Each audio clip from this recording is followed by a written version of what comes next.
अजय छोड़ देता हूँ मैं तुमको। ना मैं ऐसे जाऊंगा तो दौड़ते हुए क्यों जा रहे हो? दौड़ते हुए क्यों जा रहे हो? दौड़ के जाता हूँ। गाड़ी में छोड़ देता हूँ ना, गाड़ी में छोड़ देता हूँ। ऐसे जाऊंगा ना, दौड़ करने का टाइम ही अभी मिलता है मुझे।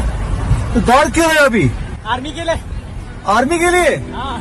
बाप रे यार, सुनो तुम सुबह दौड़ लेना, मैं तुम्हें छोड़ देता हूँ। सुबह में उठ के बाद ना, सुबह मुझे ड्यूटी पर जल्दी जाना होता है, तो खाना वाना बनाना होता है। कितने बजे? 8 बजे। कमाल है यार प्रदीप। कितनी उम्र है तुम्हारे बच्चे? 19 साल। तो कितना किलोमीटर दौड़ लेता है? 10 किलोमीटर है, 16 से बरोला। बाप रे। और खाना कब खाएगा? खाना बनाऊंगा घर जाके। अब घर जाके बनाएगा? हाँ। चले मेरे घर चल, मैं खाना तो हम लोग खाते हैं ना। भूखा रह जाएगा ना फिर। है बड़ा भाई भूखा रह जाएगा ना। तो बड़ा भाई नहीं बनाएगा, तो बड़ा भाई घर में तो बड़ा भाई बना लेगा। वो ड्यूटी का है, उसकी नाइट ड्यूटी है। अरे बाप रे यार प्रदीप, तू कमाल है लड़का।